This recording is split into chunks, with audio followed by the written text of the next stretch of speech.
Presents for Percy. Mrs. Kyndley's health had greatly improved following her trip to Bournemouth. No longer confined to her bedroom, she waved to the engines every day from her garden.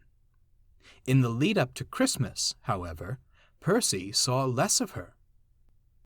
"She must be cold, not having a firebox. Oh, I hope she isn't ill again." He needn't have worried, for one morning Mrs. Kyndley stood happily on the platform. "Oh, Percy, it's wonderful," she smiled. "My family is coming from the mainland for Christmas. I get more excited every day." "Some of my friends live there too," Percy replied. "I haven't seen them recently, with how busy the branch line's been. I miss them dearly. I wonder how they're spending Christmas." Percy puffed unhappily away. Mrs. Kyndley felt very sorry for him.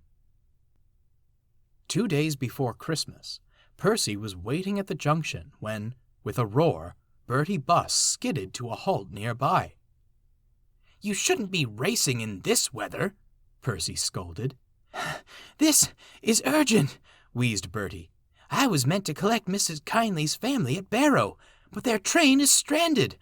The other railway has no engines to spare. It could be ages before they're rescued." "We can't have that," Percy frowned. "I'm sure one of the mainline engines can help." Percy tried all day, but his luck didn't match his optimism. "Gordon, could you—" "Can't stop. Tidmouth bound. No time for branch line gossip," the big engine called as he sailed through. "I say, James, are you bound for the other railway?" "My stopping train stops everywhere but there," the red engine huffed. "Surely you're going to the other railway, Henry." "I am," smiled the green engine. "Tomorrow morning, that is, with the flying kipper." "Caw!" sniffed Percy. "The Kyndleys won't want to ride in your fish vans." "Bother those big engines. I shunt their coaches for years, but they can't do me one small favor. I'd like to show them something." "Perhaps you can." There was Mrs. Kyndley, and the fat controller. "Percy, would you collect my family?" Percy was so surprised he didn't know what to think. "Oh, sir! May I, sir?" "Certainly, Percy. Mrs. Kyndley is a good friend of our railway. We mustn't allow her Christmas to be spoiled. Toby will handle the goods, and has offered to lend you Henrietta and Elsie. The signalmen know you're coming. Off you go." Percy didn't need telling twice. In no time at all, he was steaming down the main line. "Peep, peep! Off to town!" he cheered. On the other railway, 2 tank engines sat stranded with a rake of coaches. "Told them I wasn't suited for these distances," the first grumbled. "Could be worse," soothed the smaller one. "At least we can heat the coaches for the passengers. Help will come. You watch." A headlamp pierced through the darkness, accompanied by a boisterous whistle.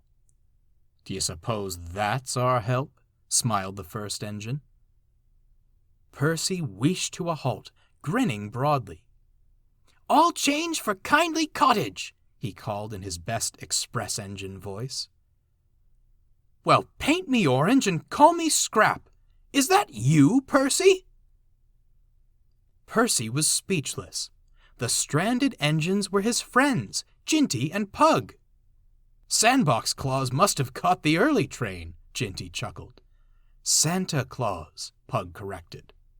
"What are you two doing out here?" Percy gasped. "It's all wheels on deck for the other railway," explained Pug. "Every engine that can be working is working. We were drafted to pull this lot to Barrow, but someone went and broke down." "Merry Christmas to me," Ginty groaned, rolling his eyes. "Please help our passengers," pleaded Pug. "Someone will come for us. Eventually." "I'm not leaving you stranded," Percy snorted indignantly. You have steam, don't you, Pug? I say we get you to our works. Then I'll take the passengers on." The 2 tank engines beamed. Their drivers agreed to the plan, and the cavalcade was off into the night. Percy and Pug worked their hardest. Ginty could only will them on. "That's it, boys! A pair of super saddle tanks you are!" At last, tired but triumphant, they reached the works station. The Kyndleys cheered the engines to the echo, and as they boarded Henrietta, Percy helped Ginty and Pug to the shed. "It's a cold, dark shed," Ginty observed. "Better than the cold, dark night," Pug retorted. "Just you be thankful Percy showed up." "I am indeed," Ginty relented with a smile. "Bless you, Percy.